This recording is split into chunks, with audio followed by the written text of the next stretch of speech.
It's the stupidest shit. I'm so mad at him. There's no way. It's literally going to be the stupidest thing. It's like a Clash of Clans act. So we always come up with the plan a couple hours before or a couple days before about what we're going to talk about on the new basketball podcast show. I am your host, Austin. This is Kane and Dakota. And we have our director, DJ Show.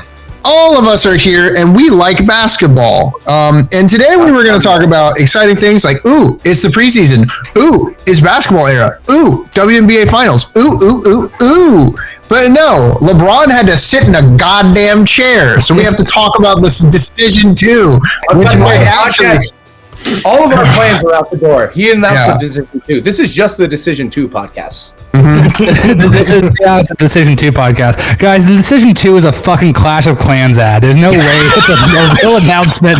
There's no way it's anything. It's going to be for like the Traeger grill or some stupid fucking shit. I guarantee it. I literally fucking guarantee it. I don't know if it'll be something that stupid. I think everybody that's like, no, dude, they probably gave LeBron $10 million to say that shit. He's like, I don't care. For him to do stupid shit like this. He knows this is like riling people up. Maybe he doesn't care. He probably didn't care. But like, he's got 2 kids. He doesn't give a shit. I'll play my devil's advocate here. Yeah, go for it, Dakota. Is legitimately in his 22nd, 23rd season. He's accomplished more or less anything a human being could ever accomplish on the court. He got his kid out there with him. Like, I got a feeling this is finally the announcement.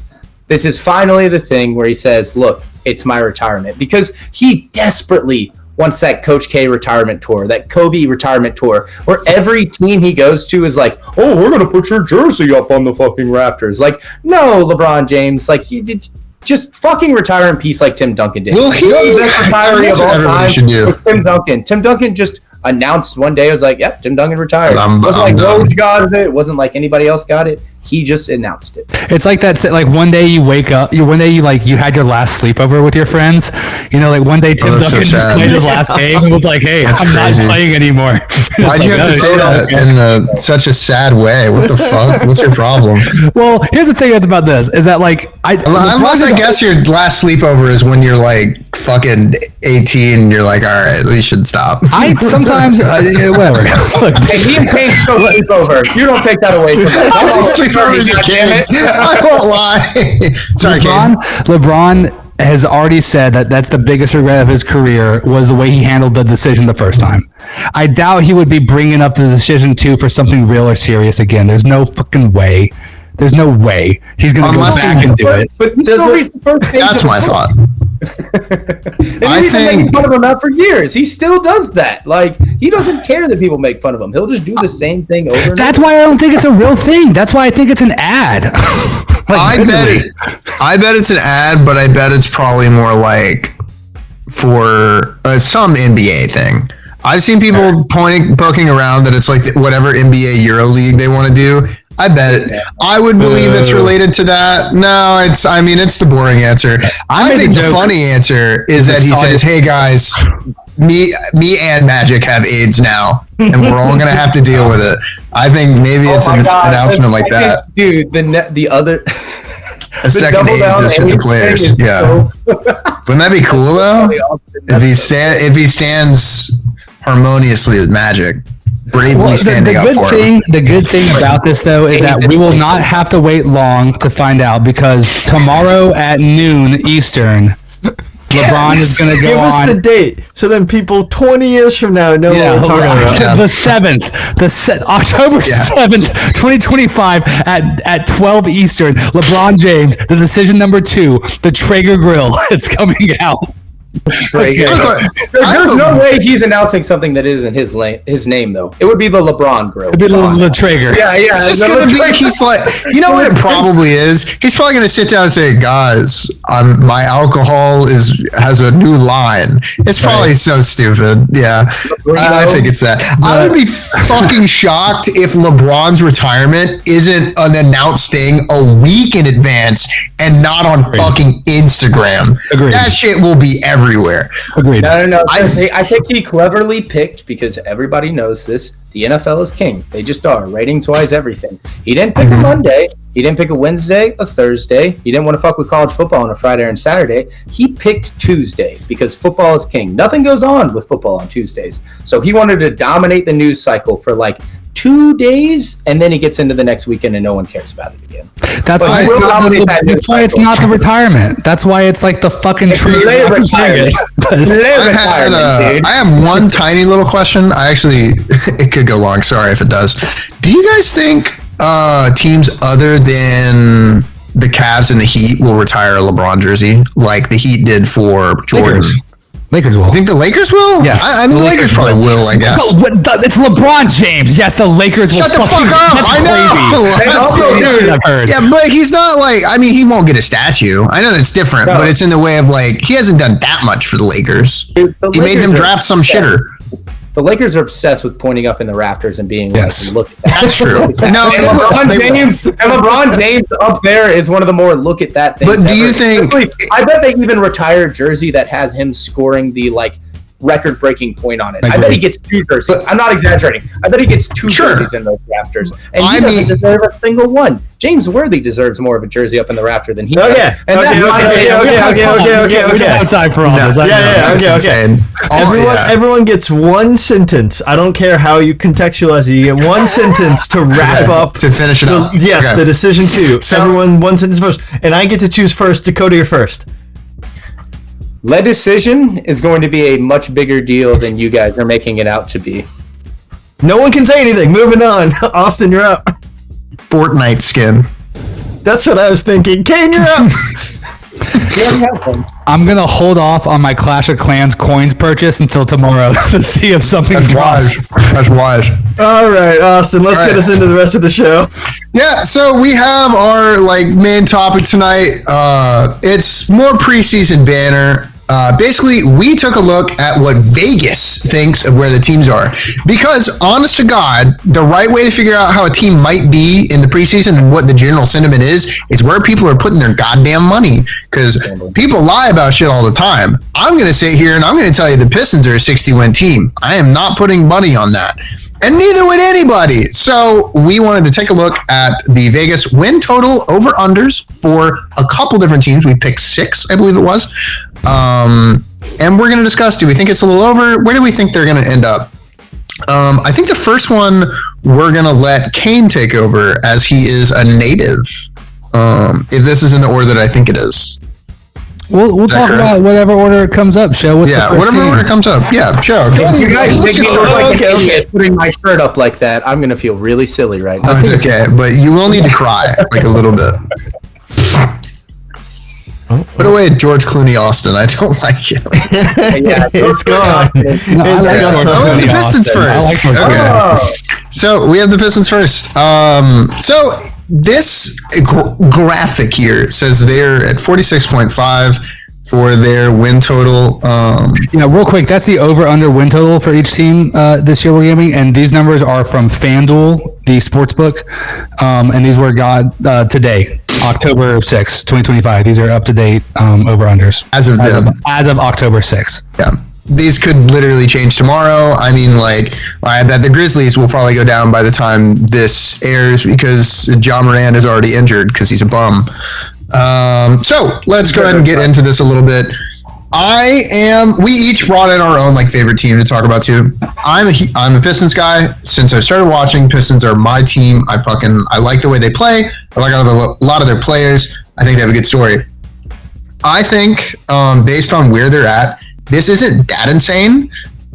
I think they're going into a weaker East, which is crazy, but I do think the East is worse than last year at this juncture. I don't know how arguable that is, but 2 teams that were playing better are now dead. The Pacers aren't going to be around, and the Celtics are at least going to struggle for the first bit of the season against the real teams. The Pistons got 44 wins last year. Right. So 42 or 3 more wins isn't that outlandish to me. I think Cade, almost everyone agrees Cade is going to be better this year. I think it'd be kind of crazy if he doesn't improve. Cade, and if he does get better, he will be an MVP like voting conversation. I'm not going to say he's going to be an MVP this year. That would be insane. But all NBA player, yeah. Ozar Thompson, dude, I might fucking vote for him. We'll see where it goes. Ozar Thompson, not as good as Amen, maybe, but he also doesn't have to fit the playmaker role. Like Amen's about to get fucking exposed this year, poor bastard. But Ozar on the other hand, or he'll rise up. But Ozar on the other hand is just as explosive, maybe not quite as technically talented, but just as athletically gifted. Jalen Duren's going to be back for hopefully the whole season. This is me also assuming people are going to be injured. I think personally it's good that Malik Beasley isn't going to be with the Pistons seemingly. I think he is a disease, and I don't like him. I think he... Where are we at on Beasley watch these days? Is he even going to get signed this season? I don't know if he's going to be able to play for a team. I don't know because he's 400 threes last year? He's an extremely talented basketball player. Just a he was like a top three. He was like in the top 3 for making threes. Really? Yeah. It was like him or something like that. He made a fun also, you guys replaced him with. I mean, Duncan Robinson is 3-point shooting galore, yeah, for sure. And also like I'm a massive Karis LeVert fan as well, and Karis LeVert can fill that role that he does with a little bit more defensive playmaking as well. So I think it's kind of what you're saying. It's more or less addition by subtraction because you also didn't have to pay him that ungodly contract that he was about to get paid. Yeah, it's like what he was going to be in the range of what, like 17-20 million, like that crazy. He was about to be high. The Pistons can afford it, but I hope they don't spend money on a player like that. We're gonna say this kind of early on. I meant to earlier. I pick over. I think they're gonna be more in the 48, maybe cracking into the 50 win range. They're in a weak East. I think they're the 3rd or 4th best team there. I'm really high on this team, and I think they're just gonna keep getting better. They have room to sign somebody before the end of the year. And I think their weaknesses on this team isn't the defense, and I think their offense is going to improve. A lot of the Pistons' issues were just kind of streaky shooting because they bring in Malik and then he chucks at threes and he's either dropping them and knocking them down or he's whiffing shit, and they don't stop giving it to him. And now that he's gone, and hopefully Duncan Robinson isn't as streaky, I think it'll just be a really improved game, and hopefully the other players improve. Where are you guys at with the Pistons? I don't think, for me, I can't get on the over train unless, I think this is going to be a common take too, unless Jaden Ivey really, really steps up and becomes that like number 2 dude that we like thought he would be for a while ago. I know Thompson. I might have gotten the name wrong if I'm Harris and Durant are doing good, but Jaden Ivey is just like, for me, that's like the key for this team to unlocking that next level. And if he doesn't unlock that next level, I see it being similar to like last year, around 44 wins, maybe 45, 46 would be a stretch, but even that, like that range is not hitting the over on that. The East did get weaker though. I agree. But yeah, I guess, and I'm interested in Ron Holland. I know that he's the rookie, the Pistons took this year. I know that, he's another guard that's going to have to find a spot on this team, that's like always seemingly having this problem, but I'm really interested in the Pistons this year, but I'm not sold on the over yet. So I'm curious because it's right literally where I would have, I'm not a fucking expert, but I've been gambling for like 8 years, but that is exactly where I would set it at because I could see it being just under or just over. And like I could also see that being injury wise as well. But when you're looking at this roster, everyone is so young. And it's rare when you have a roster like that get injured because typically the older rosters will have some trouble. I think in this and as Austin was saying, in this weaker East with kind of the guys they brought in, and like Duncan Robinson, say what you will about him, but he has playoff experience, like say what you will about Tobias Harris, but he has playoff experience. Like they're slowly building a core that actually has a bunch of experience and has the ability that have been deeper into the playoffs to teach these guys kind of how to win. And like you said, I do think Cade, especially turning like 24, 25 this year, like he is in that perfect age of taking the jump after the jump that he just took. True. I don't think All-NBA is out of question. I think third team is the most realistic. He could have even made third team last year, like there's some debates to be made. But like did he make 13 last year? I think I'll check right now. Yeah, I was about to say, fact check me here. He might have been, but like I can easily seeing him be an All-NBA guard again. And then the addition of Karis LeVert, I think he's just a better Malik Beasley as far as like Malik Beasley, if he's scoring, he's going to have one of those nights. He's going to be Lou Williams. He's going to be Jamal Crawford. He's going to give you something. But when those guys' nights go to hell, you realize that they're 6'2" and like not a very good defender. Karis LeVert is 6'6", 200 pounds. Like he's not a guy that you leave out there on defense where you're like, oh, he's just going to get cooked. So like in the times where Malik Beasley is bad, he's really bad. But Karis LeVert can heat up like him and get into that. Jaden Ivey with the step up, Ron Holland with the step up. I mean, this team is young enough and big enough, frankly, too, to be set up for success. I mean, there's no one under their roster that's really that small other than like Marcus Sasser, who they drafted, who I also think could be one of those guys that ends up being like a Trey Jones or like a guy that sneakily plays 9 years in the NBA and is like a backup point guard for ages. I think this roster is really set up for success. I think so, too. Give me 49, 50 wins on these guys. I'm taking over. That's what I think so. Yeah, I'm taking over. I like the young. I like the youth. I like the coach. We're going with the over, guys. You heard it. Fucking lock it in. Fucking Pistons to the fucking moon. 1,000. Put $1,000 on them. You'll learn very quickly into this as well that I don't like unders. So I've been very balanced, and I think Kane's gone in a little negative. Well, yeah, because I've been a Spurs fan for the last 7 years, so I've been fucking negative. Oh yeah, you've been so sad being a Spurs. Yeah, my God, dude. I've been a Pistons fan for almost a full year, Kane. I've been betting the Spurs over forever, and I haven't won ever. I've never won. I've never won betting the Spurs over since I've been legally allowed to bet. I'm going to take a guess. Speaking of the Spurs, let's move on to our next team.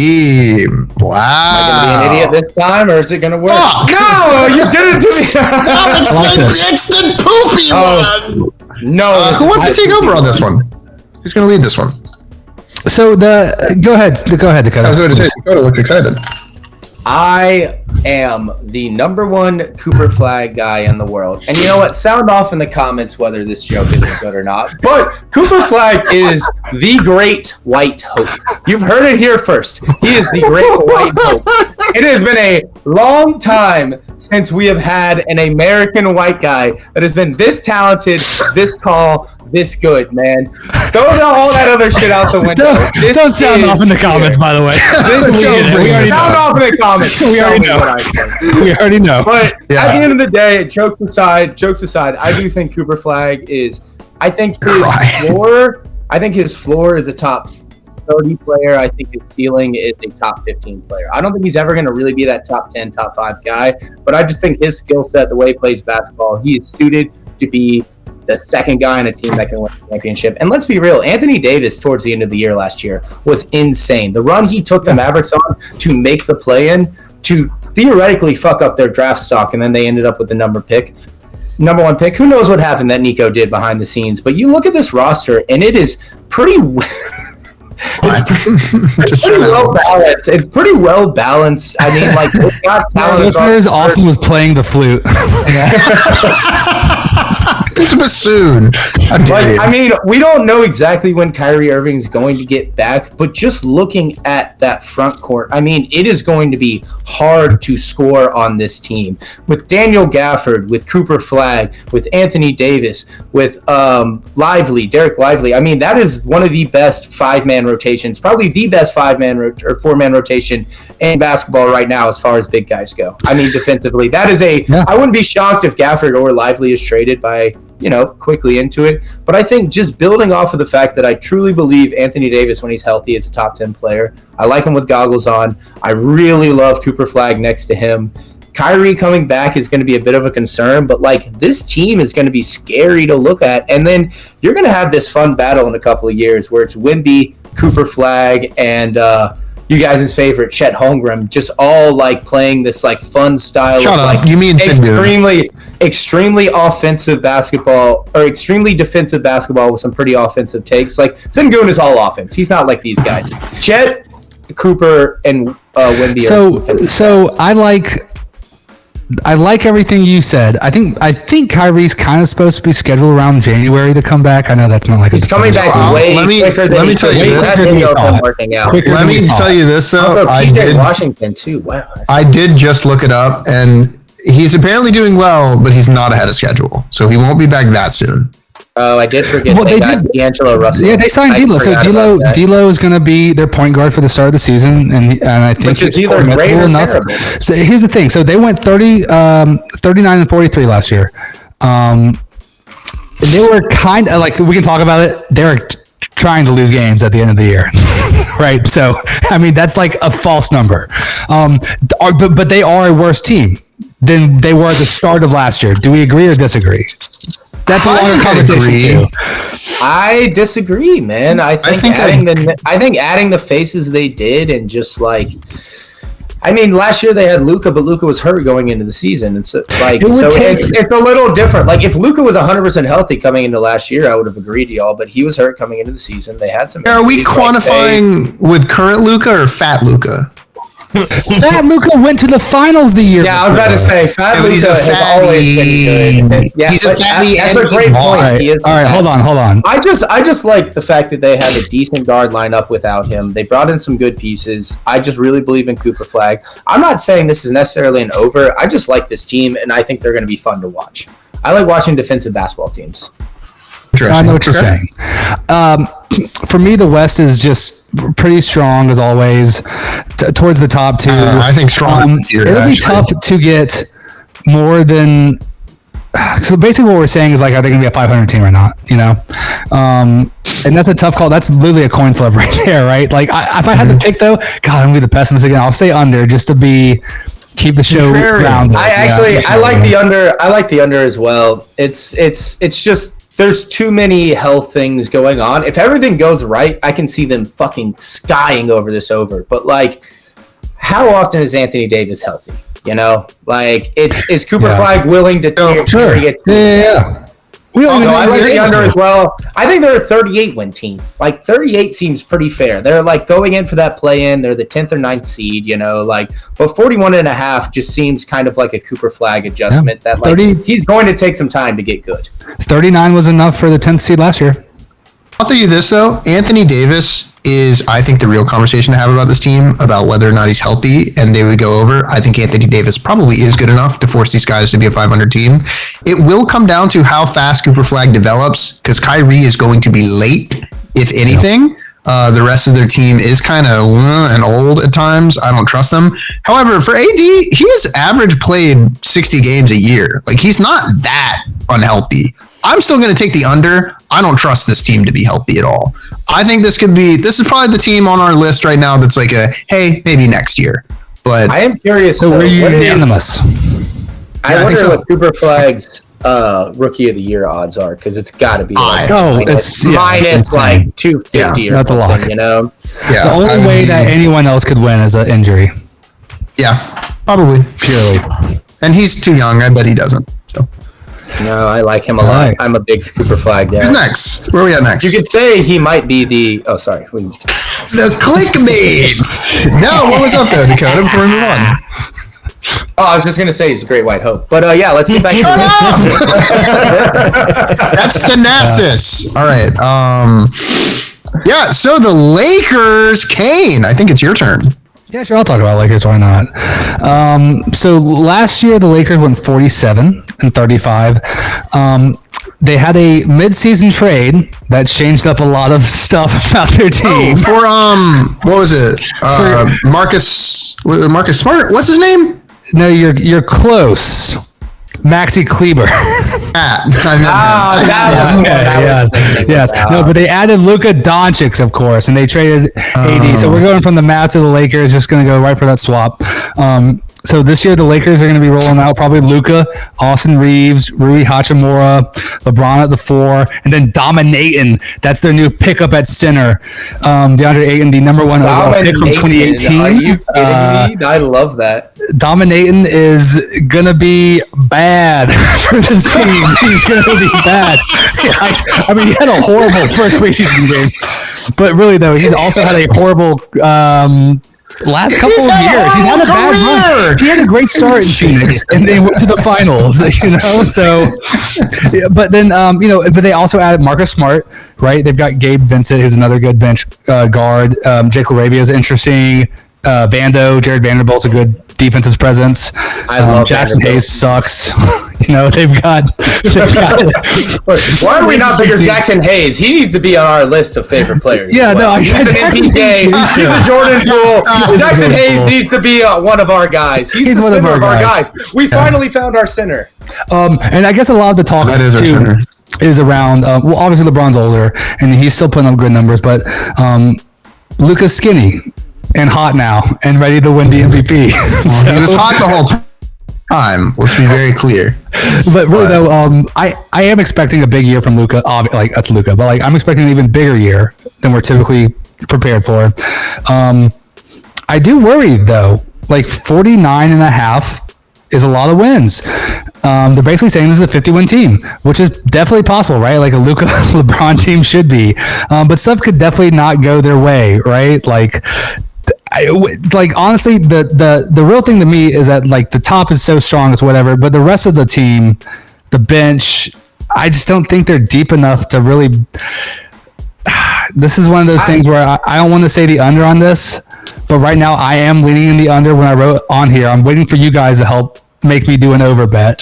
So I'll throw you a couple things then. For one, I would like to petition right now that we do call the Luka trade the Max Christie trade from here now. That's far funnier to me. That's funny as shit. Second of all, I want to say the Lakers with a worse version of this roster, kinda, or at least the same, did get 50 wins last season. I think you said 40 something. It was definitely 47. 50-32. I'm looking at it. Promise and trust. All right, 50-32. Love that. Yeah. Hey, Okay. That's Which a is fact. And that's which is crazy. fact. With JJ Redick as a coach, learning how to be a coach. Like last year, they clearly weren't attempting to. They were not going to be a playoff team, and they got bodied in playoffs. They got bounced hard. They sucked. But right. What were you saying? Last year was also just a weird year too for this squad. Yeah, they got Luka. Yeah, and then they started playing really, really good defensively too. When he came, it was like, oh, Luka's like the best defender now, and shit like that. So it was just like a weird thing that I don't think is going to stick either. I don't think Luka's going to be like the best defender on the Lakers. No, but it is a good team. It's definitely not at the top where we're talking about like the Thunder and the Nuggets. And but a 50-win team would be in that range. So I got a bit of a strong take on this one. Yeah, go ahead. I got a bit of a strong take because I haven't got my 2 cents in here yet. But I think this roster is actually really solid. I think top to bottom, I think they have a lot of really talented players. I think that it's set up to be really successful. And at the end of the day, like Luka Doncic, when healthy, I'm not saying this team. Put that away, Joe. I'm not saying this team is going to win in the playoffs, but I do think this team is built to be a regular season team because at the end of the day, on any given night, Luka is going to be able to give you 45 and just win a game for no reason. Bron will be a little tired, but he can start to win. They actually have better center depth than we've seen for a while. I don't believe in Ayton, but he is definitely the best center they've had in a while. Like there is a level of whether he's. There's certain centers that I think of, like Andrew Bynum back in the day, who got his paycheck and he was 7 feet tall, and he looked around and looked at life and was like, I'm 7 feet tall. I don't like basketball that much. I made my contract. This is good. I don't know if Ayton is quite that guy because at the end of the day, he could sign another huge deal. So say he balls out this year with Luka and LeBron and he does some big crazy thing, he could make enough to do enough to sign that big contract. I think Dalton Connect's going to take a step in the right direction. I think Austin Reed's a beast. Bringing in Marcus Smart and having Gabe Vincent with Nate Vanderbilt, I mean, I just see this being a 53 to 54 win team that gets bounced early in the playoffs because they're tired and they're old. But I do think that they're going to do just enough, especially if Le Decision comes out to be the top potentially retirement. I promise you I am hammering that over if he is announcing retirement because they will try and win every fucking game. I don't know. I like this team, especially when you said LaRavia. I completely forgot he went over there. Mm-hmm. I like that guy a lot. I think he's interesting. Ron does objectively make players better around him. He does. He's not the best defender now, but he makes everyone better around him. And then, of course, Ronnie James will probably be starting at point guard. So, we're going to have, a really good... I don't know. I just see this team winning more games than people think. So I'll throw you this. But people think they're going to get 50 wins, which I think is insane. So I'll throw you this, though. I do like 3 of their players. I'd even argue 4 of them. I think Luka, obviously, either the best or like top 2 point guard in the league. Okay, LeBron is fucking LeBron. No, if you argue against that, you're a silly guy. I'm not that high on Austin Reeves. I think he fits his job, so it's not a big deal. I watched him get exposed pretty hard in the playoffs, and I think if a team does that to him again, they're fucked. I'm sure there's some coaching strategy they can work around it, but like anytime that Luka or LeBron is out, this team is going to have some problems against a team that gives a fuck about them. Personal, I think. I am not that high on Rui. I think as now that they're getting him out of center, he'll have more luck. I don't think he's a bad player, but when he struggled. I think Ayton fucking sucks. It's all about how determined he is, man. If he's ready to go, I saw him be a fucking center on a finals team, and he was. I mean, at the time, you can make the debate that he was the second best player on the team behind Devin Booker. Yeah, like I think at the time he was a better player than Chris Paul. Chris Paul? Yeah, probably at the time. Yeah, also, like I think he fell off the face of the earth. But you look at the stats, you look at the things he did. Maybe he won some games for them playing the way. Oh yeah, like he's a monster. How long ago? When we talk about like his attitude and stuff like that, like I know he's still young and it's kind of being the joke about, but JJ Redick's like a pretty serious dude, and you're not going to play on this team if you don't fucking care. He's just straight up. He's talked about in interviews of like, yeah, I stayed up all night trying to think of a plan. Like, I believe in him as a coach. It's not that. I just don't know if he has the right pieces. I don't think he's a great tactician. I thought Ayton was younger than he was. He's 27. That's what I'm saying, bro. Like, there is. I thought he was younger than he was. I know. I saw that too when I was young. I'm telling you guys. Austin might be right. I'm telling you guys. It's not that I don't think Ayton has that like competitive dog in him. It's that he's 27 and getting worse. And there is at some point an athletic peak you fucking miss. And I think we've gotten very warped lately off of players that survive and are good until 35. Sometimes you hit 26 and fall off a goddamn cliff athletically. I'm not a believer. I'm very much under on this team. I think if one of their 2 key players gets hurt, they lose the game. I'm not very high on this team at all. I've seen Luka carry. I think Luka is magical. I think Luka just plays all 80 and then he wins enough games and LeBron plays enough of them that they get there. Like I think Luka's on his like fuck you tour. I've seen guys on their fuck you tour. Luka feels like he's about to go on and I watched him play Eurobasket. I agree. But a solo man doesn't win that many. We'll see. Austin's under, Dakota's over. Yes, I am. Dakota's fuck you tour. Luka has convinced me. I think they win 50 games exactly. It's a good point. Just over. Yeah. I'm probably more in the like 45 range. They'll be positive for sure. So I'm good to move on if you guys are. Yeah. Just over? Just over. Just over. This gradient text really isn't working for us this episode. Fucking you up. I won't lie. Moving on. This is my favorite one to talk about. I bet these odds change very quickly. I bet these are not where these odds are now, are they? Ain't no way. Dakota, if you could check that for me. So I'll even assume these are lower. If it is at this number, I guess it's giving it away for me. I looked at it today. That's what it was. We're using it is not going to change as much as you think it is, unless there's like a drastic injury to like Kevin Durant or something right now. Even Fred VanVleet's only going to move the line. Like, don't move the needle. He should move it more because he should, Rockets, but like. He should, but I promise you the way gambling works, that line ain't going to move like that. Word. It might move a game. I'll tell you this. Move it all. The Rockets were at least 100% the second best team, and the only team that I thought was really going to bring it was like for sure ready to bring it to the Thunder this year. I think they had a rough showing against the Warriors last playoffs. They literally battered the fucking Warriors down so goddamn bad that they could not beat the Timberwolves, who kind of played like frauds in the finals. Yeah. Or in the conference finals. So, I don't know, man. I've watched the Rockets play some regular season game. Probably not enough. Amen Thompson is fucking amazing. KD, assuming he doesn't fall off the cliff somehow, he's KD. He'll get 25, which is what this team very desperately needed.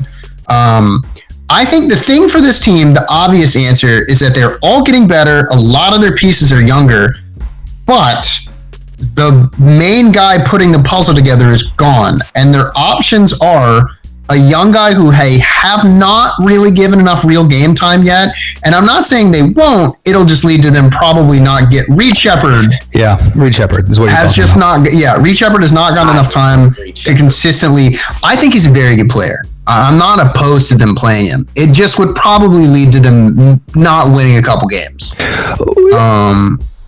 That's interesting. It does make me believe that that the Rockets are a candidate for a midseason trade for a guard or an early trade for a guard. So I have a question for the Rockets, actually. They have a couple options going into the season that I think could, and assuming they can have a half-decent point guard, because it's not Fred VanVleet was a top 15 guy in the point guard position in the league that is a starter. However, is he out for the whole season? Is that confirmed? ACL? He's done. Okay. Yeah, he's done. So Reed Shepherd's an option. Amin Thompson, also an option that I've seen floating around. I would probably take that over Reed if they're really trying to get a big regular season dub, to be honest. I mean, what they're probably going to do is they are not going to have a traditional point guard, and they're going to run their offense through Alfie Sengun and the post, and it's going to be similar. Yeah, and it's going to be very similar to the Denver offense, which is kind of what they did last year. Because that's also what they were doing in Eurobasket. Yeah, Fred VanVleet's a very, very good basketball player, and he's a very good point guard, but he's not the most traditional point guard in the sense of like passing the ball, doing these things. Like last year, they ran everything out of Alfie Sengun. I don't think this changes much because, like, yes, Fred VanVleet is very, very, very good. What's really going to matter is KD, Alfie Sengun, and Amin Thompson. As long as those three guys are healthy, nothing else fucking matters. But when this, I think Amin Thompson is defensive player of the year next year. I think most definitely. I don't think that's that hot. Actually, no, it's Wemby. My side of it will be assuming he plays. But my side of it too, though, is there are two other options they have. Russell Westbrook, who I think they can't quite afford until after a certain point, and I'm not even sure you want to put Brody in there. He might fuck up the vibes. I think Russ already fucked up his. What about Ben Simmons? What about picking up, if they need a playmaker, they need a similar puzzle piece. Don't let him shoot. He doesn't have to ever shoot at the basket. You can make him happy. What about a Ben Simmons type? Would he be an option for this team? Or am I up the wrong side? It's interesting. I think they need to go for like I know it sounds crazy, but like old school. They could get a guard like a CJ McCollum or someone that's an older veteran. I mean, well, yeah, back to the reunion, back with the Rockets. I don't fucking care. I don't care either. I don't mind that either. Yeah, like KD too is like when we're talking about like Alfie running the offense. It's like KD's never. I mean, KD's always at 30% as usage rate, like every fucking season on the like.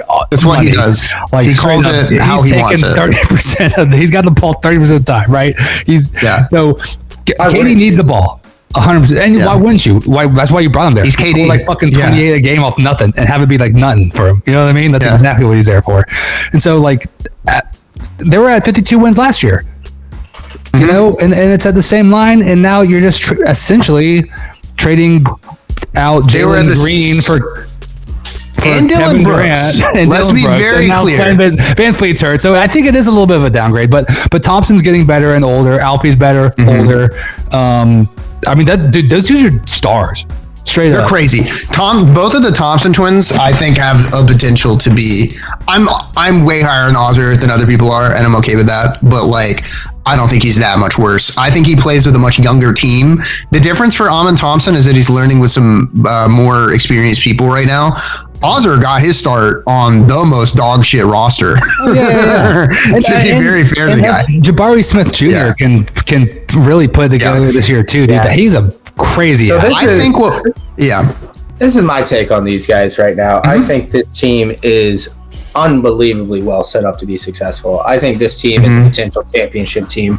I truly, truly, truly believe that Thompson is going to take this step up where he's going to be in conversations for all NBA. I mean, the way I watch Amin Thompson play, like, I'm sorry, he's so much better than Asar. It's not even funny. Like, I love Asar, but like Amin Thompson to me is potential, like, he's much more ready.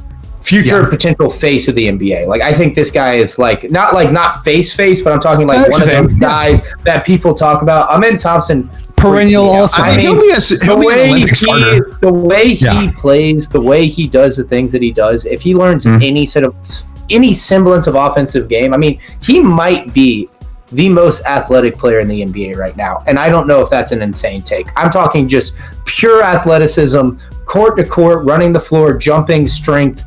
Like, I mean, he freaks me out. And then the combination of him, Sengun, Jabari Smith, and Kevin Durant, like, Ari Eason's imagine exactly. And then imagine you're putting those four guys out there at the same time. That level of height, that level of like, because you could easily put Alfie Sengun at the center, Jabari at the 4, Katie at the 3, and I swear Amen can play the 2. I swear he can. He can defend every level. And I bet he will. And then they're going to be the tallest team. Imagine trying to get out there and putting a team out there against that lineup, because they can make up for all of the problems that Alfie Sengun has on defense while accenting, I don't know if that's the right word, but like basically making everybody that's cutting, they're doing all these things. Like, Alfie Sengun is going to be able to be a wizard out there. They don't need a point guard. They just need a guy that can shoot threes. They need a facilitator. You know who's really good at that is Reed Shepherd. All Reed Shepherd has to do is just run around and hit threes for that team and play a little bit of defense. That's it. So let's go ahead and wrap this up here. I agree with everything you're saying. However, I think this is a question of, do we think this team is stronger than they were last year? I think they're about the same, and they might be a little worse off rip. I think it's going to take a little getting used to.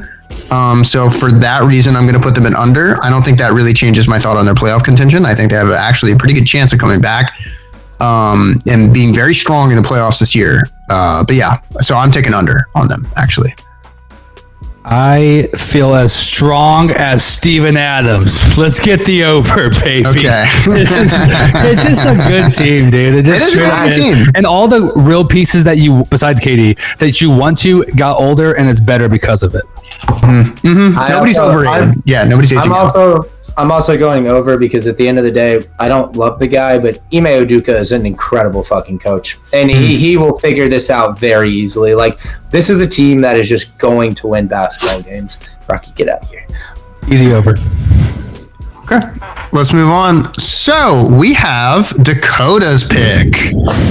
Let's talk about him, Dakota. My sweet baby boys. Oh, man. Can you talk about a team that had a better offseason than the Atlanta Hawks?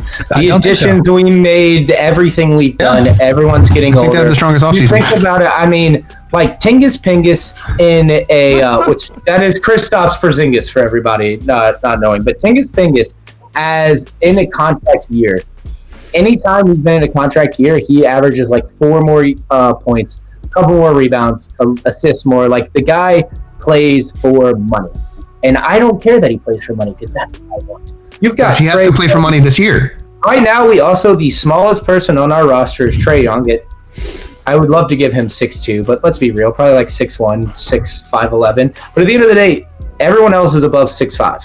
Every single person on our roster other than Trae Young is above 6'5". True. Keaton Wallace is like 6'3", 6'4", but it's 6'4". I said 6'5" because I'm being nice, but like, this team is so set up for success. We have the best defensive guard in the league right now. I think that's very easy to say. Yep. We have one of the Dyson best. Daniels, by the way. That's who he's referring to. Dyson Daniels. We have Great barrier thief, baby. Awesome nickname. We have the best run and gun combo potentially in NBA right now with the Trae Young, Jalen Johnson thing. I mean, that's insane. Like, then you look in our bench now, you have Nickeil Walker-Alexander. You got who should have been our starter this year, Onyeka Okongwu, coming off the bench. You got Luke Kennard. You've got like all of these pieces that we added. Risha Shea is literally, I mean, dude. We're French guys these days. Mohamed Gay, I'm really high on. Weirdly, Jerschicks, I'm really high on. But like, at the end of the day, this is the best chance that Trae Young has ever had to be successful. Oh, wow. When we made our Eastern Conference Finals, no one thought we'd be there. That was, I don't want to say it was a fluke, but it was a semi-fluke. It was. Like, I can admit it. But this is the most set up for success he's ever been. So this is the most fucking prove it season I've ever seen for Trae Young, and he seems ready for it. Our roster's set. Our guys are good. players that are young are getting better. We drafted a Georgia Bulldog. I'm excited about Asa Newell, dude. I like that. I love Asa Newell. He's doing too, right? He is. I hate this over because they said it 47.5 because that's so high. It's so high. It's so high. It's so high. Last year, the expectations are not supposed. Like we have not ever. This is the most expectations that have been in a Hawks team since I've been alive. I'm not exaggerating. This is so. Let's do it this way: a 48 win team would probably be expected to hey, you're gonna be competing to make the conference finals at the very least. And for a Hawks fan, it's yo, let's make the playoffs. Let's get there first, right? That's where we've been for a while. Yeah. But this year, I'm thinking 5. I'd be shocked if they don't. Yeah. So the Hawks won 40 games last year. Yeah, they were not a 500 team. Basically all that's happened is basically Jalen Johnson, healthy Jalen Johnson, and adding Kristaps give them 8 wins. Probably, Kelly right? Walker Alexander is a massive addition. Sure, yeah, and NAW is an incredible bench player too. No, I mean you've got I'm getting every time I look at the roster again, I get a little more excited. Now, are you saying is this a 9-win difference signing the people? That's what we're getting at. How much is the swing? I think we could win 52 games. We could win 53 games. I'll throw you this. If Kristaps is as good as he can be, and we've seen him be, I think this is a 48-win team. I don't put them much above 48, but I would put them at 48 pretty confidently. I think Pistons Hawks are right here. Yeah, I think they're closer than I want to admit, if I'm honest. I trust the Pistons to do their game plan a lot more than I trust the Hawks. I've seen Kristaps have pretty off nights. I don't want to say he's streaky, but he's somewhere in that verb. Kristaps was once called literally the unicorn at New York. I know he's good, and I know he's 7'2", and he lands threes like a monster. I know what he's about, but I also did watch him last year, and off of recency bias, he was the worst starter on that Celtics roster. Yeah, he had the sickness that no one knows what it is. Yeah, no, not that's proven. What he said. He claimed it. I prefer this year's Hawks to this year's Pistons. I like the outlook for the Pistons in the next 10 years maybe, but right now they've got Trae Young, and he's a really, really, really good player. Probably. So I'll throw you. And has been to the conference finals. Has been to the conference finals before. Kristaps is a champion. Yeah, I mean they have some veteran. Success on here. What I'll also throw about Trae Young, I am high on him. What was the stat? He's the leader in assists. How many assists is Trae Young get last year? Where's he at? 11.6 a game. 11.6. So he also led the league in potential assists, which is to say every time he passes the ball and someone takes a shot is how many assists he could have gotten if they made every time. He also led the league in turnovers. Is that correct? That I believe it's him and Cade. So if we're talking about Pistons versus Atlanta, they're around there. Hey, that's what's going to happen if you're the only fucking guy on your team that can pass. I won't say his assist turnover ratio wasn't bad or anything. No, it's not horrible. It wasn't. But here's what I'll throw is that the second highest was for every assist you do, you're going to miss half a one, right? I think it was Jokic at 10 assists a game, had 15 potential. Trae was at 20. He needs some goddamn help. And so what it really comes down to, if Porzingis is actually a good second option that I think he can be, bro, this team is about to be different. Trae Young actually having a second person to throw to, because the weakness for Trae Young is that he can't get to the goddamn board accurately. He just can't get in. He can't get in. He's too little. It's not his fault. He's just genetically built like that. He's a normal person in a room full of superheroes. Yes. When another team has to only focus on Trae Young, it's that's not. And he's a wet board on defense. He's just not great. So it's interesting. I will put it this way as my last little point for this, but obviously I'm going, because I'm such a homer, even though I hate it, I'm taking the over. But Trae Young is he's probably the second best Hawk of all time. And he's never played with an all-star in his entire career. Not once. Not once. Is that true? That's so crazy. The only all-stars he's played with the only all-stars he's played with that were technically all-stars was Tracy McGrady, Dwight Howard, Jeff Teague, Let's see. No, sorry. Vince I Carter, meant like Vince I thought Carter like and actively DeJounte Murray. was teammates with another All-Star. No, he's never been active. You just even mean like even like at No, some he's point in never. their career. I'm talking. He's never even played really. he's never even played with an All-Star potentially in their prime, other than DeJounte Murray. So Kristaps Porzingis is literally the best player Trae Young has ever been on the court. And it's also not close. That's how sad it is. Is that he's never played with anyone that good. So this Trae team really comes down to this is his last chance for me. Not last chance, but like this is his first real opportunity to have a roster that is built specifically for him, that is built specifically to win in the moment. And without the Celtics being there to scare me all, I genuinely believe the Hawks could make a crazy push and be a 2 or 3 seed, maybe even a 1 seed. But realistically, I think they're going to be around that 5 or 6. I think they're going to do that. Okay. And at the end of the day, though, dude, I already have my Hawks Eastern Conference Finals ticket in. I already got that bad boy in. I got everything in. These guys. You're always excited. This is the most excited I've ever been in my entire life for Hawks. So I've never been this excited. Yeah, the Cavs going the Hawks over. Austin, are we going the Hawks over? I'm going to take them over, but very tentatively. I think they have one real addition that's going to change them. I think they have a lot of pieces that look really good in here, but they also looked pretty good last year, and they weren't a 500 team. So I'm a little worried about them. But Hawks 50, baby, let's go! Yeah! Where you at, Kane? Where you at, Kane? Hawks under. It's just too high. It is too high. It's very high. It's very high for a team that has not performed at this level in 10 years. It's crazy. They're gonna get 48 too. Let's move on. Yeah, the last time they had this many wins was literally 2015. The Spurs. So, speaking of like, there we go. Yeah, Dakota's been pulling up a San Antonio shirt every single fucking time. If you're an audio listener, right now the Spurs. Right now, the Spurs are set at 44.5 wins. This is the highest jump that we're talking about. By some margin as well. By a lot, dude. Yeah. By a fuck ton. We'll have to win 22 more games, 23 more games. But maybe some of the biggest offseason additions. Before we go any further, though, it's not that outlandish to anybody who talks about it, right? No, I don't think anyone here. Yeah, no. So we got. If you're gonna talk about the Spurs, we gotta talk about one player real quick, and that's the guy on the Victor Wembanyama is so fucking good at basketball. He is going to be the MVP this year. He's going to be the Defensive Player of the Year. He's going to average 28, 12, and 4 blocks a game. I'm so excited for him. And he's a monk. So I'm just going to go ahead and real quick, before I go on some Wemby tangent, I'm just going to go down with the rest of the team. So the Spurs are going to be with De'Aaron Fox, who, by the way, De'Aaron Fox traded last year to the Spurs from the Kings. Fox and Wemby only got to play 4 full games together. Which we went to, Kane.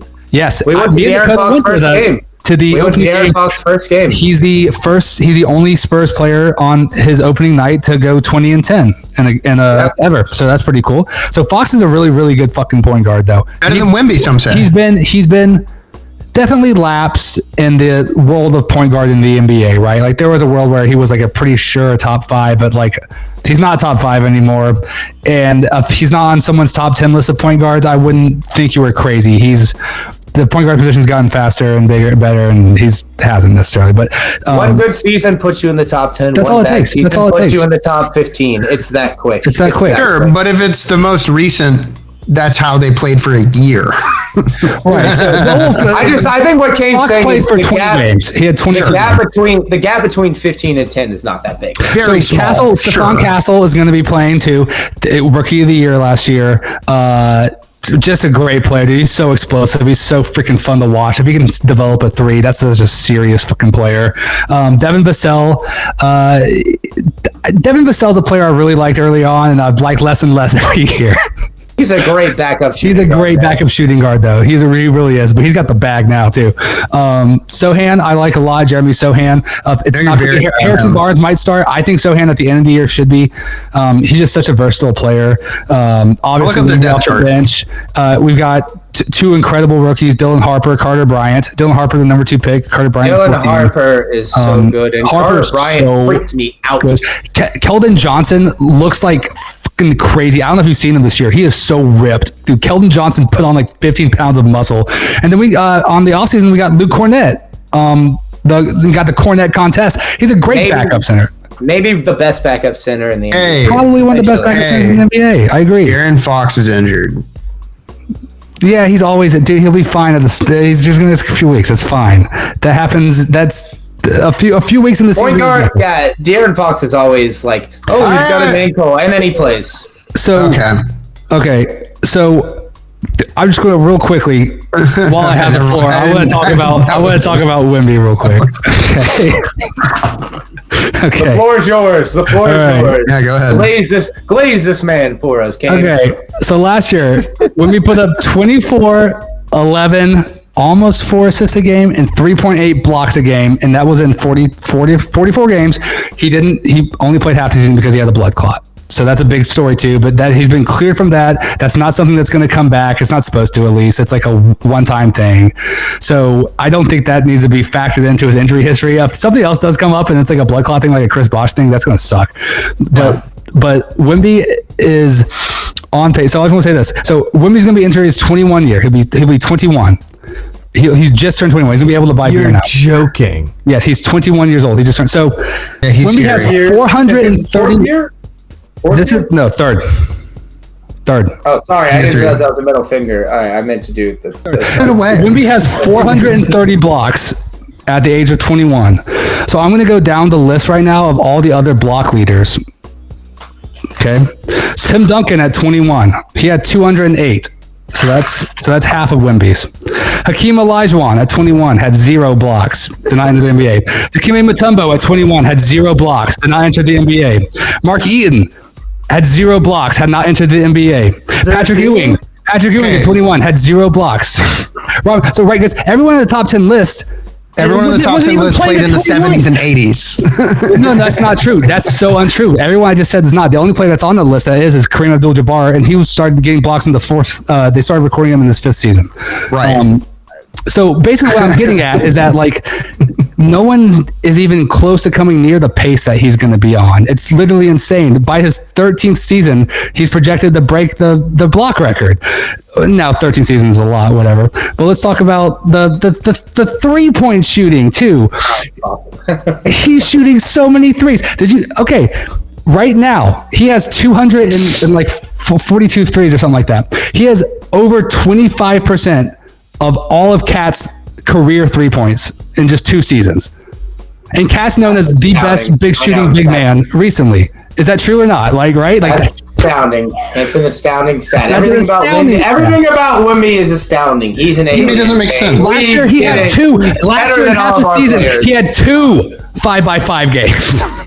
Literally fucking insane. Look, barring at the end of the day, I can sum up Kane's argument right now. Barring injury, Wemby is going to be a top 10 player of all time. Yes, that's the debate right there. Players that are that good don't lose over half their games. They just don't.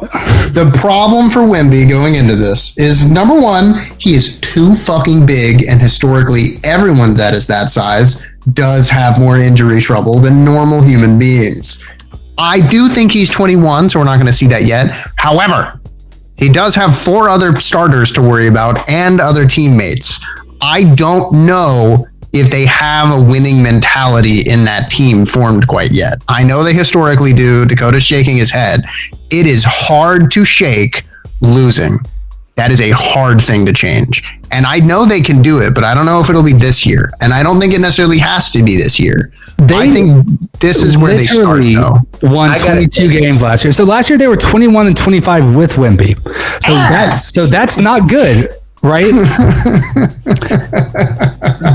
Vegas has gone ahead and said that, we're going to add 22 games to it, for sure. Someone knows something. Like, potentially a full team be like, why not? Sure. Yeah. At the end of the day, this roster, while young, is extremely set up for success. They have a lot of really, really smart players. I mean, like, at the end of the day, as much as people want to laugh at them, Kelly Olynyk and Luke Cornett are really, really solid backup players that can come in and give you real minutes.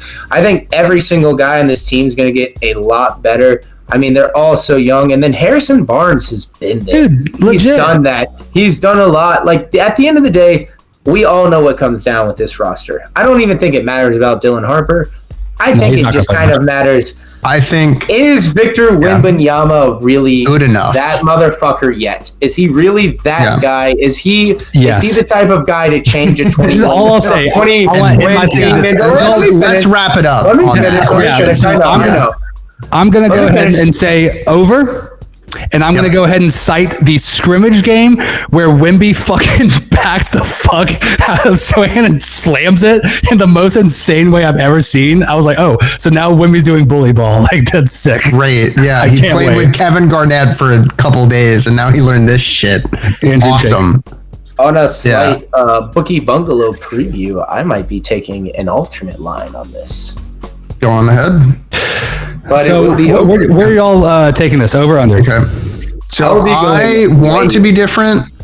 I want to be different, and I want to be like, oh, I'm taking the under. I don't believe, bro, Wemby's so goddamn good. I think the only thing they have going against them is that I think the West has gotten better than it was last year. I think there's a couple fake teams in here. I'm really not a Lakers believer. And I think the Warriors could get old and die by midseason. But, like, bro, the Spurs will probably get more than 44. I'd be pretty shocked if they don't, assuming Wemby's healthy. And because I don't even think they need a good 5. They just need like 3 good dudes, and one of them's Wemby. And like, oh, you just block a lot more shots than anyone has since 1960. Okay. Forget any record that you thought was sacred. Forget about it. My only point about the blocks thing is that I will now be that guy that defends old basketball for once. I won't usually do this because I don't usually agree. Wilt Chamberlain should have the all-time block record. Hey. They did not track it at any point he was playing. And so guess what he has? He has fucking 0 blocks. Yeah, not shit. And if you watch him jump in the air and block Kareem's skyhook 3 times in the finals, you'll go, oh fuck, is that allowed? Yeah. You'll go, wait, shouldn't they have tracked that? We've already talked about the Pistons, right? Yeah, I think we talked through all of that. So Joe's been trying to get me to move on for a minute. So let's move on. You can cut that if you want to. Producer, straight up, you can cut that if you want.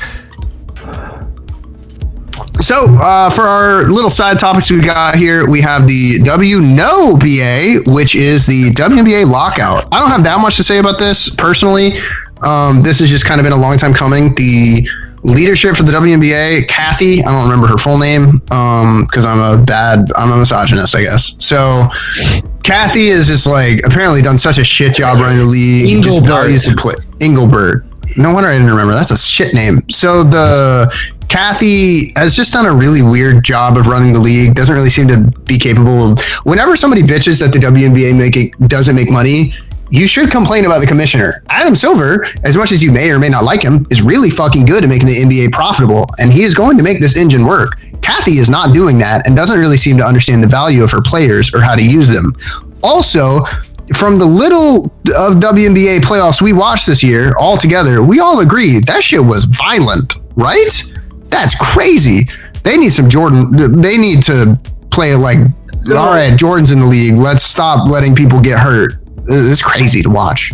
I have a slightly, I'm not sure what the correct word is to use here. I think she is in I don't know if nuanced take is the right word, but like, I think she's in a impossible situation to be governing over this might be kind of mean, but like governing over a league that is genuinely not making money while all of the players are like telling everyone they need to make more money. Like if you just look at the pure statistics of the WNBA, it is just a side note of the NBA that they keep going because it's like they're trying to like get that going. I don't blame them. I think it's good, but like all of these, like when people are complaining about the money, I think she's in a possible situation because if something isn't making money, but people are also getting all these brand deals or trying to make money for like the top 1% compared to the people that are on this other percentage side, it's very difficult in her position. Because like, yes, Caitlin Clark, Angel Reese, Asia Wilson, Nafisi, like all these chicks are going to make their money, like ad-wise, all these things, whatever. But like, as far as the other players, she's in this impossible situation to be like, hey guys, we're not making any fucking money, so I don't know what to tell y'all. But also be like, hey, the WNBA is doing great. So like them all attacking her, I don't know what she's supposed to do.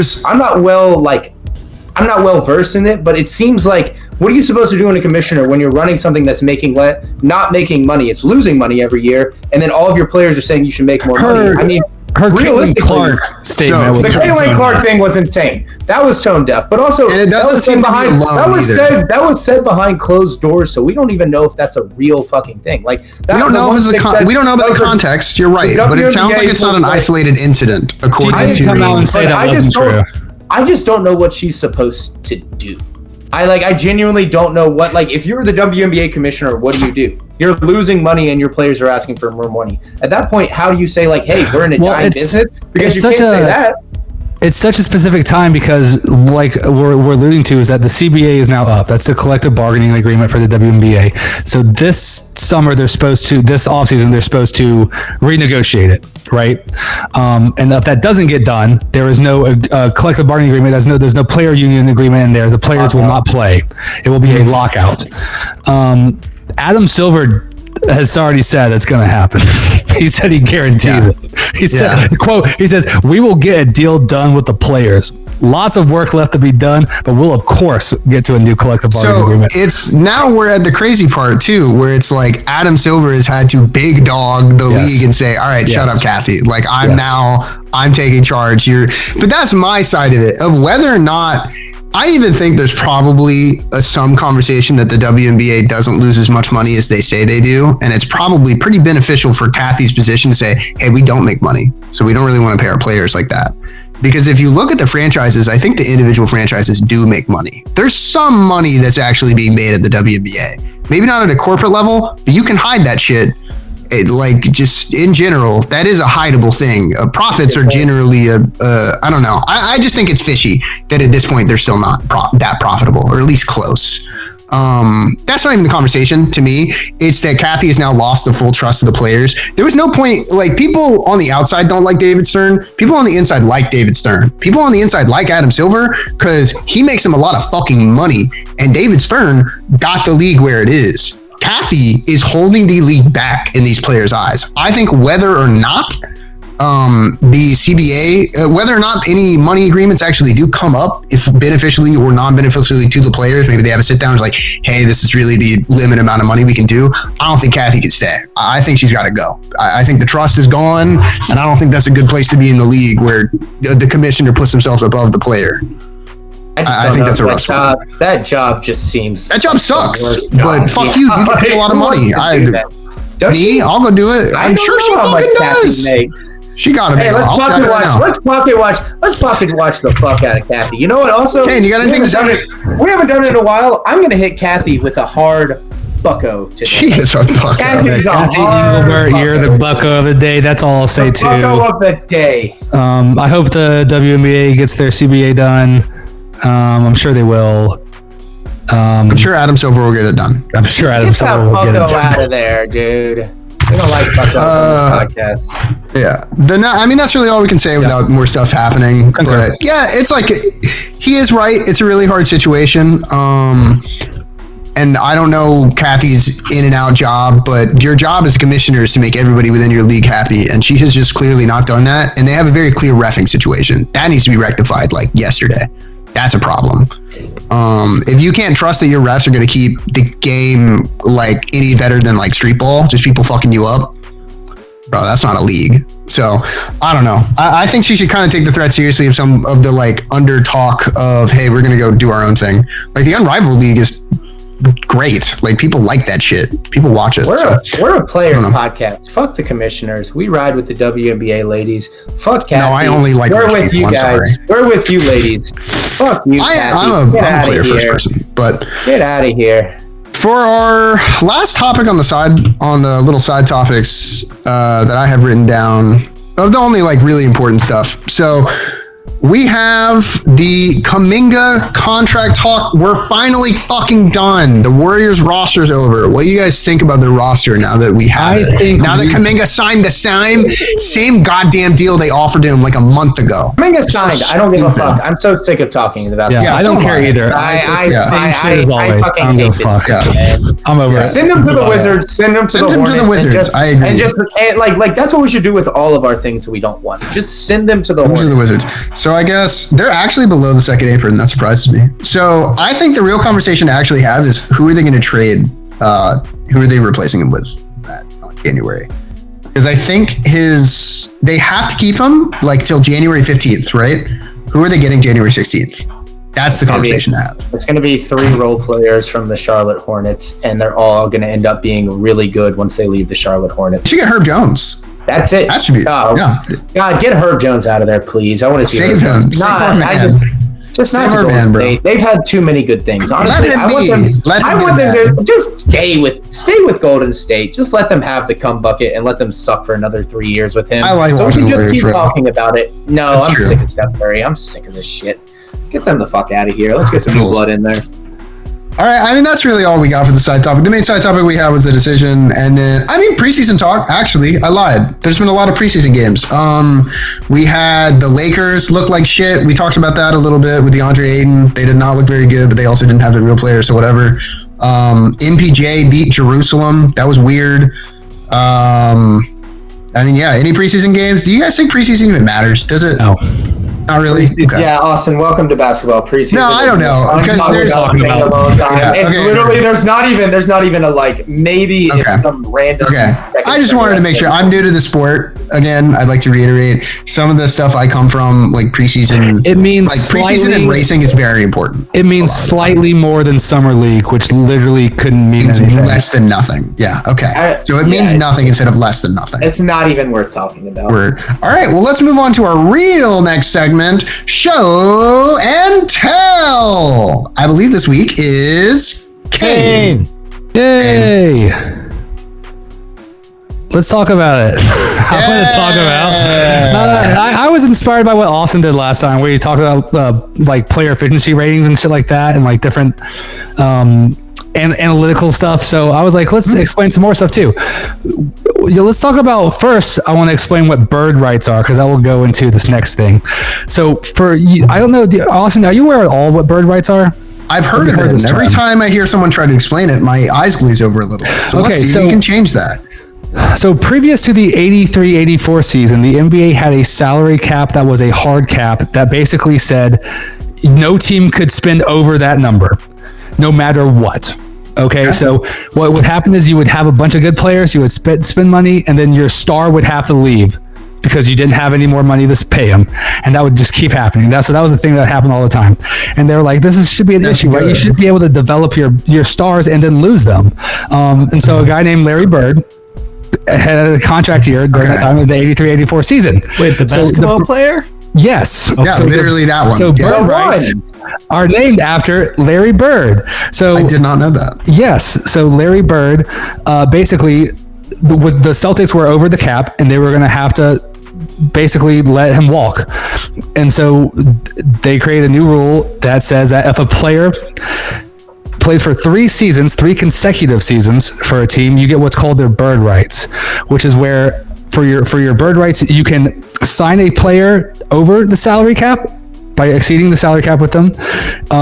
You can offer them a 5-year deal instead of everyone else can offer them 4-year deals, and you can give them max money, basically. So what this did was it created the whole new framework for how you build a team, which is, okay, the way to build a team is to draft and draft correctly, because then you could use your bird rights and you could actually pay for a team and go over the salary and have a competitive team. So that basically built the foundation of like how to build a roster and everything. Recently,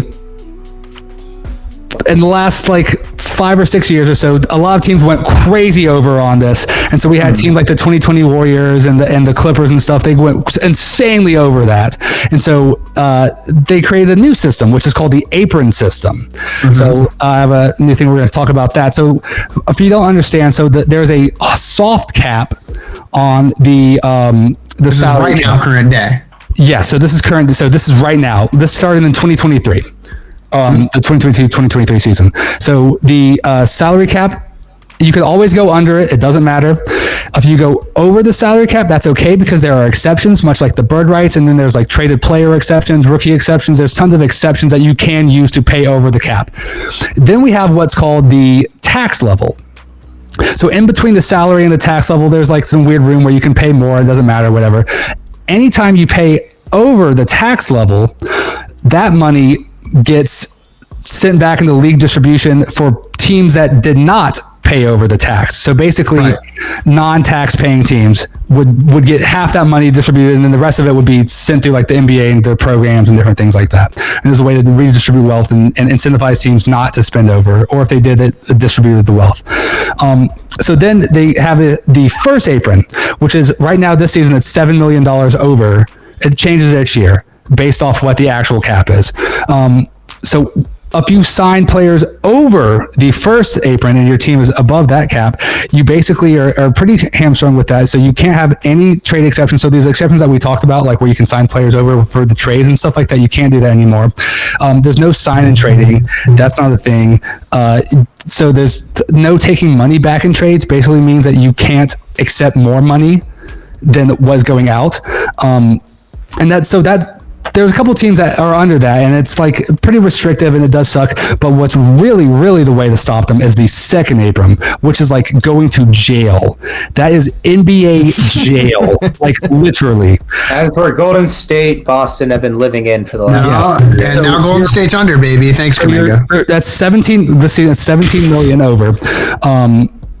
So basically, you have all those restrictions from the first apron. Then you can't aggregate contracts and trading. So that means you can't send more players out for one. So you can't send 3 bad players out for 1 good player on the big deal. That doesn't happen anymore. You can no longer take all their... It has to be a 1-for-1 trade, which doesn't make sense in today's NBA. That doesn't work. You can't trade any cash. You can't do your sign trades. Your first round pick from 7 years out in the future is frozen. You're not allowed to trade it. You're not allowed to do anything with it. It's just sitting there. So it basically, teams that go over that are totally screwed and have no flexibility, can't do anything, all of like the Suns, the Warriors. The Celtics have been famously in that for a while. They've recently been shedding cap, and that's why the Warriors have too, to basically get under this, to become competitive again. So I'd like to do a quick interrupt. Sorry. Second apron has been changed here. This is now a little out of date because I think just inflation is crazy. Second apron is now $207 million, which isn't real. And first apron is $195 million. There seems to only be one team that is in the second apron. Can you guess which? Celtics. Nope, not anymore. Celtics are down. I don't pay anybody anymore. Is it the Cavs? It is the Cavs. That is correct. That makes sense. Yeah, Celtics are still in the first apron, but they are no longer as dire. The second most paid roster, down, Jesus Christ, 15 million from the 25 million from the Cavs, is the Mavericks. What the fuck are they doing? Okay, sorry. So well, here's another thing too, is that like we're talking about all the salary and stuff like that. Yeah. So the 20 and I need to have some clarification, but I'm almost the 2020 Lakers, the 2017 Warriors, the 2015 Warriors, the 2014 Spurs, the 06 Heat, and this year's OKC Thunder are the only teams in the last like 20 years who have won a championship while being under the tax level. Being under the tax, paying under the luxury tax as a non-tax paying team. So essentially, though, the flip side of that is that 16 of the last 22 teams have been over the tax level. They're luxury tax paying teams. You have almost like saying you're incentivized to pay over the tax level. It almost doesn't make any sense not to pay over the luxury tax level. Sure, you're not getting back in the extra income, but like the chance of you to win the championship is so low. What's even funnier is most of those teams as well, the teams that won was just because LeBron was on his rookie contract, or Steph was on his rookie contract, or like Kawhi was on his rookie contract in 2014. So it's also the teams that won afterwards are also the same teams that won even before the salary cap happened. It's just like, hey, do you have a top 5 to 10 player? And are you going to pay around them? That's how you win in the NBA. That's it. There's no other way. Those Warriors teams, that's how they were able to pay them all and keep them together. Exactly. And then they paid them they kept them so together and paid them so much that the NBA was like, wait, hold on. We got you're just going to win and you can just pay some tax. There's no like penalty for it. You can't do this. You can't just pay whatever you want. So I have one question then. Do you think this helps or hurts player movement in general, or do you think player movement isn't really a thing no matter what? at this because contracts are just free agency is now the sign and trade industry basically, and the getting traded. Like free agency used to be a big thing where it's like, oh, whose big names are going to be in free agency now and stuff like that. And now with the way that the salary cap is and the way that the contracts are given out, it just doesn't like makes sense to not lock the player down on an earlier contract before the cap raises again, right? So you're constantly trying to give players a contract early that are going to be worth it, because you know if you wait a year or two, you're going to have to pay them a lot more. That's why people constantly sign players to max deals, and then other betting makes because they can hold them for 5 years. And also not only that, when you have someone's rights, you can sign them to more guaranteed money and more years. So players are more likely to do that, but also you get a much better deal than if you wait another year and they hit the contract or something. It's the contract disputes is like cap not involved, like talking about sign and trade things like that. That's a very long conversation that we could have another time. But like Kane, I think this is all super interesting. Yeah, Kane, I think this is all really interesting. Do you have anything else you want to present about this? I have one other question for you. You can go ahead and we can fill some questions, talk about it. I just sort of wanted to bring it up and be like, hey guys, this is like going into this. I didn't understand how that works. And now teams are starting to learn about it and be like, oh shit, I guess we should avoid that, because those teams are in like jail. Yeah, because that was part of my previous question was like, do you think the free agency has changed because of rules, or is it more like smart teams have figured out what you're supposed to do with contracts, of like sign them early, hold on to them before stuff changes? The salary cap's getting kind of old as content at this point. Combination of luck and smarts. It really is. It's a combination of luck and smarts. Like you could sign. I mean, that's like when they signed Steph Curry back in the day. The Warriors did. He had terrible ankle injuries. They were like, when they gave him the contract, people were almost like, why the hell would you give that guy that much money? And then 2 years later, it's one of the best deals in sports. Yeah. So like, it's interesting where you can also have the other deal where Otto Porter back in the day, they were like, holy shit, this is a 40, 50, 90 guy. He literally did 40, 50, 90. Not a lot of players have ever done that. And he was 21 years old, and he looked like he was going to be this stud. They signed him to a max contract. 2 years later, he shipped off to another team. John Collins, we signed him to a max contract. 2 years later, shipped off to another team. But sometimes you get lucky, and you get like Jalen Johnson. If he continues to get as good as he is, at $30 million, he's going to be a steal. Yeah. It's going to be a steal, but also he could just get injured again, and that could be one of our worst contracts. It's just look weird. At Detroit.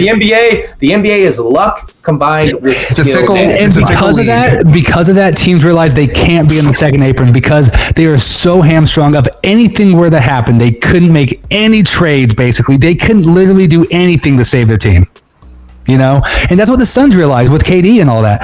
They were like sniffling the whole fucking show. I'm sorry. While they were doing bad, it was like they couldn't do anything to get better either. It just is what it was, and it sucks. But that's all I really got. That was awesome. That was a great show and tell. That's good. That was good to learn. That was good. I didn't know. I thought bird rights like stood for something. I didn't realize it was just fucking Larry Bird. Me too. Until I was like looking up one day. No, it's literally. And then it turns out the Celtics were like, "Hey, we're not fucking trading Larry Bird. I think that's something else." I would say that's potentially better than having a record or a Hall of Fame thing. Having a rule change after you. Yeah. Like having a rule name after you might be cooler than like, oh, I was an 8-time All-Star. It's like, I got bird rights. Obviously, Bird is a multi-time All-Star, but that would be cool. This is another sport that you guys don't care at all about, and that's okay. But if you want the best example of that for anybody, go look up Smokey Eunuch. He's an old NASCAR owner. He cheated every rule in the book, baby. There's a lot of rule book written after that guy. He's cool as shit. But yeah, I think that's about everything. I have one other little. No, it's too long. We can move on. No, we can go back. I moved it back. We're back. Oh, we're back. Show said it's okay. We'll answer it fast, yeah. Yeah, let's be quick. Do you guys think the second apron concept is beneficial or negative for small market teams? Because I think that's the flaw to try and fix as a salary cap. You think it's beneficial? The second for small market teams, I mean, not really, right? Because that's the main issue with stuff like this is that you do get also run into things where it's like, hey, Giannis is going to get this huge contract, and that's all the Bucks can do, and then that's all the Bucks can really do, and an owner like that can't afford to pay the same stuff that like Ballmer can't afford. When the Clippers were into the second apron, it didn't matter. Yeah, and now that they're over it, who gives a fuck? There was literally nothing, and that's why they made that, because they were like, wait, Steve Ballmer can literally like can pay to win any team he wants, and then he could. And so pay I all wonder the how tax long it matter. takes for someone to do that, because the Clippers haven't worked. Well, that's what So the second apron's for. yeah. No, that's what the second apron's for. It's like, hey, if you do that, you're going to jail. Your team's in jail. You're going to money jail, and it also, you know what? The reason it does help small market teams is because they end up probably getting that money more often than not. That's true. Okay. No, that's true. The teams that don't pay do get that. Yeah. So I think that's good. Yeah, we've learned a lot in the show and tell this week.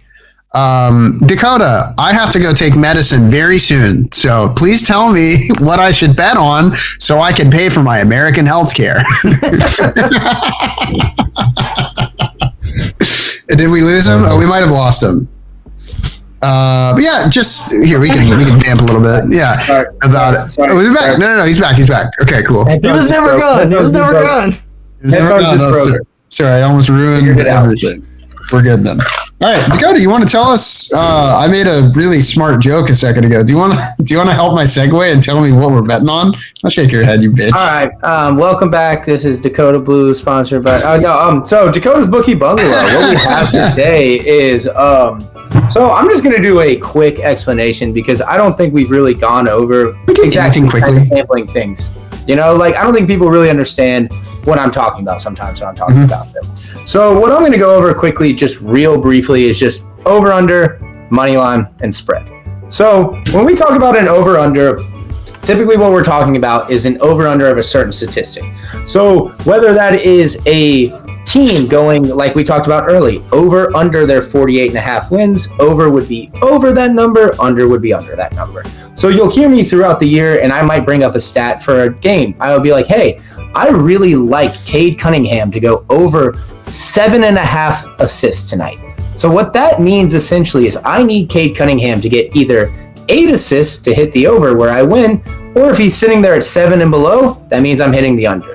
And most over-unders have that 0.5 in them built because it's like gambling wise, that means either you lose or win with the 0.5 because obviously you can't get a half of an assist. You can't get a half of a point. You can't get a half of something. Now, if it's ever set at an even line, say this year we were talking about the Hawks and it was set at 38. So if we did the over-under on that and they landed exactly at 38, well, hold on a second, Dakota, you just talked about a 0.5. So if it's right at the line and you hit it right at the line, that would mean it's a push. And that means you get your money back and then Vegas gets their money back. Nobody wins any money. It is just an even tie. So when you're talking about over-unders, you have an over, you have an under, and then say on that very rare opportunity, it hits right at that line, which is the number we're talking about is the line. That is going to be a push. So that is kind of essentially what a push means as well. So say we're talking about the spread. You can also push on a spread. The spread is going to be for a certain game or a certain line or a certain game, basically. Say we are looking at a game one night and it is Hawks versus the Pistons. And the Hawks are favored, which means they are going to be minus, let's just say 2.5 points. So that would mean the Hawks need to win by 3 to cash the bet. So say I bet on the Hawks that night and I bet on the Hawks to win by 2.5 points. So I bet on the spread of Hawks minus 2.5. I need the Hawks to win by 3 for me to cash that bet. If they win by 2, I lose. Now, when we get back into our push talk, that's that thing where if it hits even, you get your money back or whatever.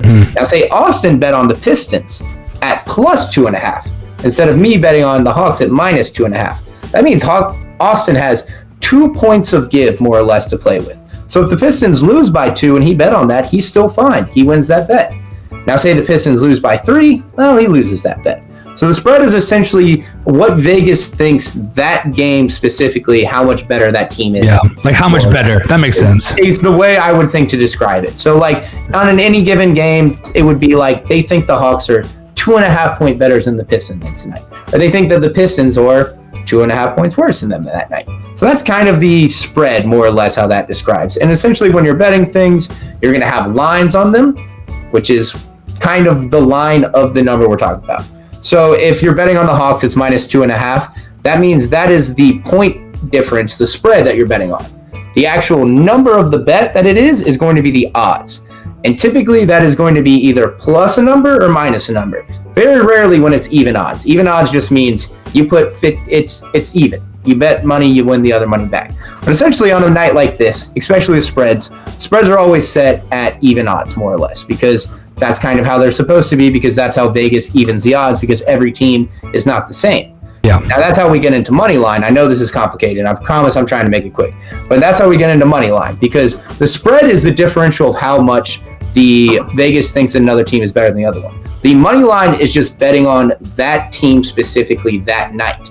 Now, if a team is significantly better than the other team, like we're looking at the Lakers playing the Hornets one night, you will see that the Lakers are favored by minus 10.5. And then you'll see that underneath that, there will be the money line, which will be how much you would bet for them just to win the game without the spread. There's no points involved.